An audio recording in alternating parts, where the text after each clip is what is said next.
It was in March of 1883, Karl Marx, the father of modern-day communism, died. The assumption that communism would die with him was a logical one, since only 9 people attended his funeral. In October of that same year in London, England, a group was forming called the Fabian Socialist Society. The Fabian Socialists decided that they were going to socialize the world incrementally. They called it socialism by evolution instead of Marxist socialism by revolution. It always worked in tandem with the communists. Some Fabians were also communists. There was a bit of interchange of membership. The Fabian Socialists are slowly but surely bringing about the socialization of the world. Europe is pretty well done. They are now working in Latin America. Latin America is not just socialistic in many countries. They're all already Marxist. You have hardcore Marxists in Venezuela, in Nicaragua. El Salvador just went communistic, and of course Fidel is sitting right there laughing at this whole thing. And we haven't even figured this thing out yet. We don't even know there's a red plague coming up to meet us. We think that we're just going to watch the cartoons on Saturday morning and everything will be fine. They had a lot to do with bad stuff happening. There are 2 things I found that gave me a good idea where the Fabians were really coming from. First of all, their symbol was a wolf in sheep's clothing. And secondly, George Bernard Shaw, who was a leader in the Fabians for almost 50 years, said, quote, "I am a communist, but not a member of the Communist Party. Stalin is a first-rate Fabian. I am one of the founders of Fabianism, and as such, very friendly to Russia," unquote. Fabians eventually begat the Students for a Democratic Society, which begat the Weather Underground, which begat basically the social changes that have happened in America in the last 40 years. Many of the SDS members from the 1960s still have an incredible influence on the direction our country is heading. One is the Reverend Jim Wallace, who was president of SDS when he was a student at Michigan State University. And yet today, he is the spiritual advisor to the President of the United States. They've been friends for many years. They go back to Chicago and the Chicago politics crowd. And during the Vietnam War, he was rooting for the Viet Cong to beat the United States Army. And when they did, he just couldn't believe it. He said it was one of the happiest days in his life. And another leader in the Students for a Democratic Society and founder of the Weather Underground is William Ayers, who has been a longtime friend and neighbor of President Obama.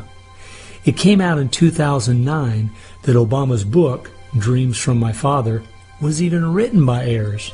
So the influence from the Fabian Socialist Society goes right into the White House.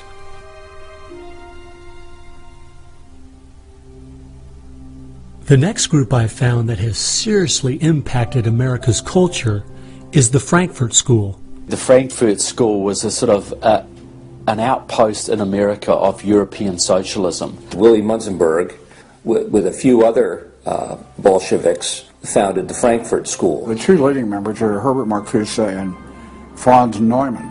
Franz Neumann was, in fact, a Soviet agent. Their entire purpose was to stand the entire educational system of the West, and the United States in particular, on its head. Bertrand Russell, who worked with the Frankfurt School, said, "By using psychological techniques to teach the children, we will be able to produce, quote, an unshakable conviction that snow is black," unquote. They established a school here. With the help of John Dewey. He helps bring these German intellectuals to America in 1933, drop them down at Princeton, Berkeley, Brandeis, to go after education and media. Included in those goals were the teaching of homosexuality and sexuality to children, the promotion of excessive drinking, and destruction of religion in the United States. That was a big one. And they basically started the social rot. Willy Munzenberg said, "We are going to make the West so corrupt it stinks." I love spending time with my family, July 4th, baseball, and apple pie, and my mind can't even comprehend that there were groups of intellectuals back in the 1930s plotting and planning how they could make America so corrupt it stinks. There are certain lines and certain limits, and the left has always pushed it as hard as they can, as far as they can, and will protect any pornographer, any deviant, any negative cultural form they can find, basically to degrade the culture. And that goes right along with the feminism of today, which was part of the Frankfurt School's desire to destroy a patriarchal society for a matriarchal society. In other words, remove the father as the loving provider, discipliner, discipler, leader of his home, where you instill virtues and integrity and modesty. That's been broken down on purpose because they knew if they could destroy the family, they could destroy a nation. And instead of having a father who leads and disciples and protects the home and provides for the family, the government steps in as a nanny state. The Frankfurt School developed the concept of cultural Marxism. Penetrate the culture, take it over, and then everything else will follow.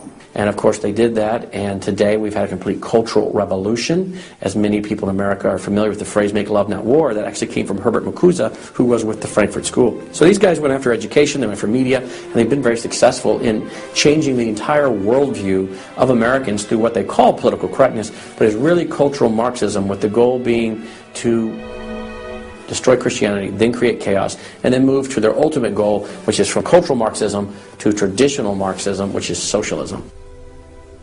Most of the strategy to remake America from within started with Antonio Gramsci, who wrote over 2,000 pages back in the 1930s outlining how to take a Judeo-Christian culture down from the inside.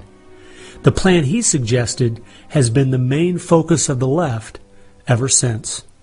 Antonio Gramsci was a neo-Marxist philosopher. Antonio Gramsci was an Italian communist.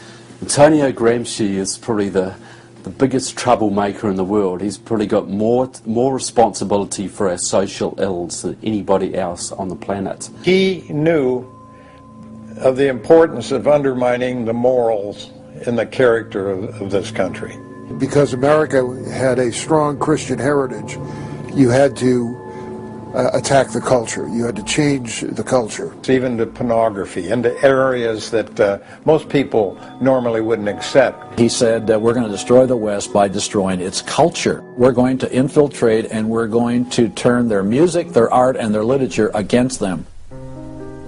That means that you penetrate the universities, you write the books, the novels, the poetry, the music, the book reviews.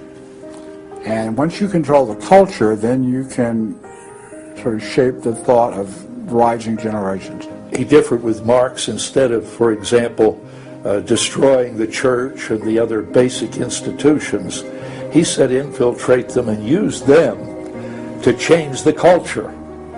What Gramsci had to say was that this is the way that government is perpetuated and society is perpetuated is through these churches, because they set the standards, they set the framework of the way people live, of rules, how a family should be structured. He didn't want a revolution on the streets that would be overturned by the police the next day. He wanted to change society over the long term so that we'd have a revolution without us even realizing it, basically. And the communists have been very effective in promoting their ideology in Hollywood, in the mass media. And I think he was quite right. I think that's exactly what has happened. I think that's why it's worked. I think it's working that way now. And that's where a lot of these people come from. And that's been the big success story of communism in the last 50 years. It's the professors, it's the educationalists, it's the journalists. They are the shock troops, the Gramscian shock troops of the future. And one of Gramsci's all-star disciples, Saul Alinsky, became one of the most influential radicals of the 1960s. Well, Saul Alinsky was a prominent radical in 1930 Chicago. He worked closely with the Communist Party. He used to go down and train at the rifle range with Leon Dupre, who was later a mentor of Barack Obama. And they used to train to shoot because they knew the revolution was just around the corner. But that didn't come, so he got a bit more subtle. Well, Saul Alinsky called for a community organizer to stir things up, to create agitation. In fact, he said, you'll be accused of being an agitator, and that's exactly what you are. He wanted the haves and have-nots fighting with each other. It wasn't until I was watching an old film from World War II that I realized what the left has been doing in America to pit the poor against the rich, blacks against whites, and the young against the old is the same tactic Hitler used to disunify Germany. You see, they knew that they were not strong enough to conquer a unified country, so they split Germany into small groups. They used prejudice as a practical weapon to cripple the nation. Remember that when you hear this kind of talk. Somebody is going to get something out of it, and it isn't going to be you. And they use the conflict as justification for more government to stop the chaos. So they create the chaos, and then they step in as a solution to the chaos. And as Francis Schaeffer said, once this chaos comes, most people will willingly give over to an authoritarianism because they don't want the chaos. His book was kind of the field manual, if you will, for these activist organizations. Which President Obama studied and taught at a workshop for 4 years in Chicago as a community organizer for ACORN. As I was reading through Rules for Radicals to see where he was coming from, I just happened to take a look at the dedication in the front of the book. And this is what I saw. Quote, "Lest we forget at least an over-the-shoulder acknowledgement to the very first radical, the first radical known to man who rebelled against the establishment and did it so effectively that he at least won his own kingdom. Lucifer." Unquote. Saul Alinsky from Antonio Gramsci has had an incredible amount of influence on our president and on our society, and he dedicates his book openly to Lucifer, Satan. I think that says more about where their ideas and plans are based than anything else. You asked what Saul Alinsky's impact is on the leftist movement today, and it basically defines it. It defines it. Saul Alinsky took the best of Gramsci and the best of the Fabian socialist ideas, combined, repackaged, and sold them to the 60s radicals.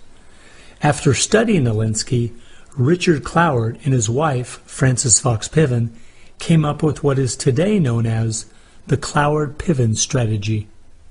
Now, their idea was basically that to destroy society or destroy capitalism per se, they needed to overload the system. The idea was to get everybody you possibly could on welfare, to get everybody you possibly could basically milking the system in some way or another. It was called the crisis strategy, and it became very well known by activists and radicals in the 60s.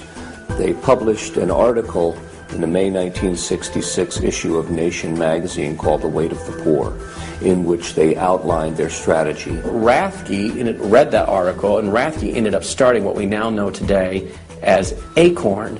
And of course, Cloward and Piven had been studying Saul Alinsky. So Antonio Gramsci gives us Saul Alinsky. Saul Alinsky gives us the Cloward-Piven strategy, this husband and wife that said, hey, let's collapse the American economy by implementing so many entitlements, so much of a welfare state at collapse. Rathke studied the Cloward-Piven strategy. He starts ACORN. And of course, ACORN gave us Obama. And to show what a small world it is, Wade Rathke, who started ACORN, was the draft resistance organizer for SDS, the group the Fabians started. They've used that strategy ever since to expand voting rolls, to expand welfare rolls wherever they can, basically just to overload the system, to increase the tax burden on the middle class, and basically bring capitalism one step closer to destruction. I guess we shouldn't be surprised that we still have open borders, that so many people are dependent on the government, and that the left keeps pushing these programs when all they've done is tear apart the black families in America and create generational cycles of poverty. The last group that has worked alongside the Fabians and the Frankfurt School using Gramsci's approach is the Communist Party USA. Probably the most important book on this subject is called Towards Soviet America by William Z. Foster. William Z. Foster was the head of the Communist Party himself. He ran for the President of the United States in 1932, but in the book, Towards Soviet America, he literally lays out chapter by chapter by chapter what is entailed to bring about a USSA, not just a USSR. Two of the movements they started in America have played a significant role in tearing apart our families, in breaking down our morality. Betty Friedan is credited with really starting the feminist movement in this country. The purpose really was to attack full-time homemakers, to get them out of the home, to make them think they live dreary lives, to make women feel they are victims. It's the science of victimology. And that is so unfortunate, because the American woman is the most fortunate class of people who ever lived on the face of the earth. And to try to tell them that they are victims of an oppressive, unjust patriarchy is just a grievous lie. But unfortunately, they are teaching young women that and have been doing it for many years.